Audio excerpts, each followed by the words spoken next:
ଆସିବେ ସେତେ ଏତେ ପରିମାଣରେ ଲୋକ ହେବେ ଯେ ପିଲାମାନେ ଯେମିତି ତାଙ୍କ ପ୍ରସାଦ ଦେବାରେ ମାନେ ଯେମିତି ନ ଦେଇପାରୁଥିବେ। ମୁଁ ଜଗନ୍ନାଥଙ୍କ ପାଖରେ ପ୍ରାର୍ଥନା କରୁଛି, 33 କୋଟି ଦେବତାଙ୍କୁ ଡାକୁଛି।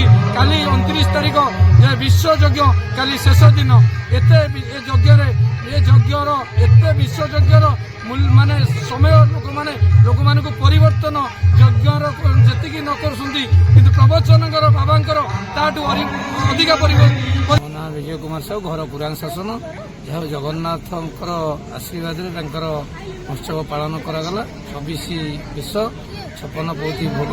ଆଉ ମୁଁ ଅନୁରୋଧ କରୁଛି ଭକ୍ତମାନଙ୍କୁ, ତାଙ୍କ ଜଗନ୍ନାଥଙ୍କୁ ଦେଇ କହୁଛି ଯେମିତି ଭକ୍ତମାନେ ଆଜି ଯେମିତି ବଢୁଛନ୍ତି, କାଲି ଏପରି ଭାବରେ ଭକ୍ତ ଆସିବେ ଯେ ଆନନ୍ଦ ବଜାର ଦିନ ବାହାରୁ ରାତି ବାହାରୁ ବ୍ୟବସ୍ଥା କରାଯାଇଛି। ସେଥିପାଇଁ କି 100ରୁ 150 ପିଲା ରଖାଯାଇଛି। କିନ୍ତୁ ସମସ୍ତଙ୍କର ପ୍ରସାଦ ସେବନ କରା ବ୍ୟବସ୍ଥା ହେଇଛି। ଏବେ ବି 24 ତାରିଖରୁ 29 ତାରିଖ ପର୍ଯ୍ୟନ୍ତ ପ୍ରସାଦ ସବୁବେଳେ ପାଇଁ 12ଟାରୁ ରାତି 12 ପର୍ଯ୍ୟନ୍ତ ରେଡି ହୋଇଛି। ମୁଁ ଭକ୍ତମାନଙ୍କୁ ଅନୁରୋଧ କରିବି 24ରୁ 29 ତାରିଖ ପର୍ଯ୍ୟନ୍ତ ସମୟ ନିକଟ ହେଇଗଲା, କିନ୍ତୁ ଆଜି ହେଲା 28, କାଲି ହେଲା 29। ମୁଁ ଆଉ ଥରେ ଯିବି ଅନୁରୋଧ କରିବି ଯେମିତି କାଲି ଏଭଳି ପ୍ରକାର ଲୋକ ଆସିବେ, ଜଗନ୍ନାଥଙ୍କର ଆଶୀର୍ବାଦ ଯେକୌଣସି 24 ବେଶ କେମିତି ଜଗନ୍ନାଥ ହେଇଛନ୍ତି, ଆଉ ଜଗନ୍ନାଥର କେମିତି ଆଶୀର୍ବାଦ, ତାର ଡୋରି କେମିତି।